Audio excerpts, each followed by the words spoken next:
Representative Mimi Walters started last week on Message.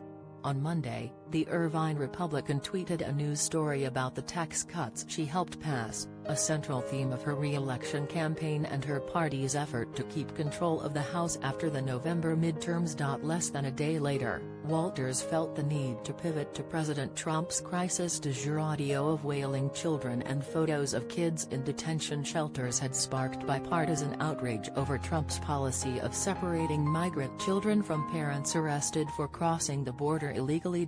As Trump signals he's unlikely to back off an immigration agenda designed to whip up support with his base, he's creating more obstacles for vulnerable GOP members like Walters, who must win over wavering coastal suburbanites and Latino-heavy farm towns while avoiding attacks from their Democratic opponents. Until recently, it seemed most candidates from both parties were content to concentrate on kitchen-table economic issues this year, Republicans on the effects of Trump's tax cut package and Democrats on GOP votes to repeal the Affordable Care Act. But even before the latest crisis bloomed, voters were paying attention to immigration. In a May poll by the Public Policy Institute of California, more of the state's likely voters, -19%, identified immigration as a top concern over jobs and the economy, which 15% mentioned.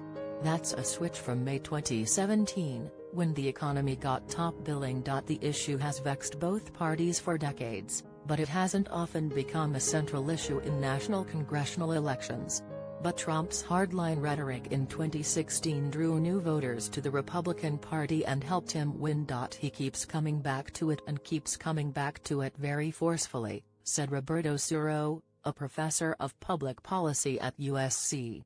That's created headaches for House members such as Representative Jeff Denham-Turlock, who's tried for years to make progress on immigration reform.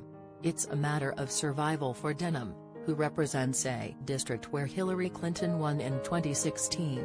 Democrats hold a slight advantage in voter registration and Latinos make up nearly 30% of the electorate. A couple of weeks ago, Denham dropped a risky effort to force a series of votes on immigration bills, one of which would have provided a path to citizenship for Dreamers brought to the U.S. as children, and instead signed onto a bill crafted exclusively by Republicans. He was selling that package hard when the controversy over family separation exploded. His opponent, Democrat Josh Harder, seized on the issue.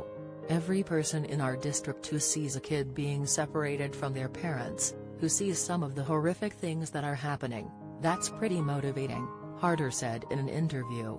His campaign plans to continue hammering Denham on what he calls hot air and press releases. In an interview, Denham criticized Harder for his thin record as a voter in the district and said Democrats could have stopped the family separations permanently by supporting his bill, which would direct the government to detain parents and their children together and contains provisions that Democrats have called non-starters.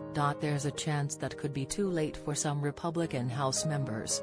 A couple of years ago, Trump's immigration rhetoric drew newcomers to the GOP, but it also helped send record shares of Latino voters, who have been known for low turnout, to the polls in California.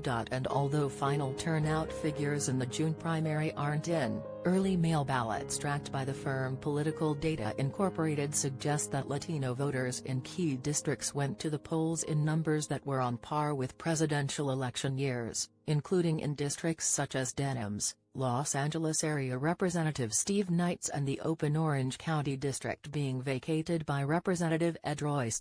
In a district like those, said pollster Matt Barreto of Latino Decisions, a firm that studies the Latino vote, images of children in detention facilities could be enough to motivate Democrats and independents, Latino or not, to go to the polls. Gilsey Cisneros, the Democrat running to replace Royce, called the separations heartless and inhumane. Young Kim, a former Assemblywoman and Cisneros' Republican opponent, said that seeing families separated breaks my heart and that she wants immigration laws to be enforced in a humane way. Kim and some other Republicans had already hoped to draw GOP support by backing local efforts to oppose California's sanctuary state law. But continuing to align themselves with Trump's other immigration stances is a big risk in a state where most voters polled said they think immigrants in the U.S. illegally should